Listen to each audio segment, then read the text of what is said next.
por la lejana montaña va cabalgando un jinete, vaga solito en el mundo y va deseando la muerte. Throughout time, different cultures have developed different ways of dealing with death. From Egypt to Mexico, rituals have been rediscovered by archaeologists and historians. In Mexico, Dia de los Muertos celebrations are considered an integral part of Mexican identity, an identity fused with Mesoamerican rituals, European beliefs, and Spanish culture. Today, this tradition reaches into the United States with a new and evolving way of celebrating continued reverence for death and those who have passed.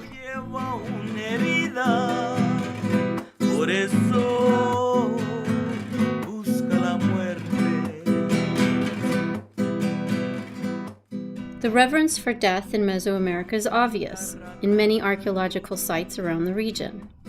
For over 2,500 years, Mesoamerican cultures shared many of the same traditions when celebrating their ancestors. In the post-classical period, this celebration was a month long and took place in August. Though preparation for Dia de los Muertos can span over a month, today, the celebration generally takes place in 3 days, with many indigenous practices intact. Y aunque la noche es muy bella, él va pidiéndole a Dios que se lo... For many who celebrate Dia de los Muertos, death is not the end, but a beginning of a new journey, a journey to the Mictlan, a final resting place for souls. This journey is long, difficult, and probably why so many believe this life is a dream and the next is when we are truly awake. The road to the Mictlan is a journey through the Chicuna Mictlan, the land of the dead, where 9 challenging obstacles await the traveler. It is from these obstacles that many of the items found on contemporary Dia de los Muertos ofrendas originate.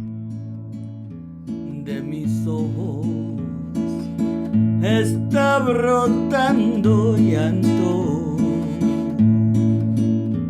A mis años estoy enamorada. With Spanish colonization, death rituals were influenced by new peoples, laws, and lifestyles. Spain and the Catholic Church made an indelible mark on the cultures of Mesoamerica. Many of these influences were timely influences associated with the golden age of European monarchy and the devastation of the bubonic plague.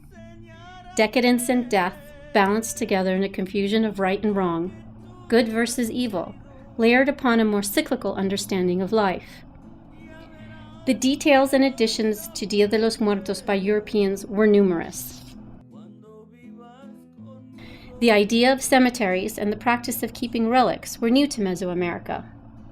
On altars today, there is evidence of this with sugared skulls and with celebrating this event in cemeteries as well as the home, not to mention the distinct involvement of the church.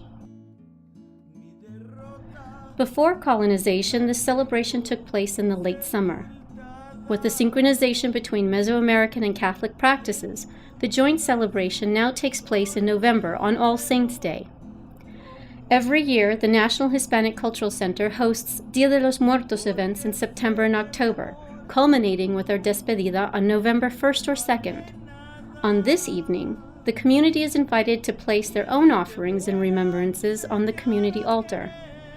This reflective tradition includes music, poetry, and traditional chocolate y pan de muerto. Scattered in the halls, community groups, schools, and local artists have ofrendas and altares demonstrating both traditional and innovative ways to remember and honor the dead. Workshops produce sugar skulls and papel picado for our events and altars. Como tú no has querido, ya verás lo que vas a aprender cuando vivas conmigo. To find out more about the National Hispanic Cultural Center Dia de los Muertos celebrations, click on our calendar for more details.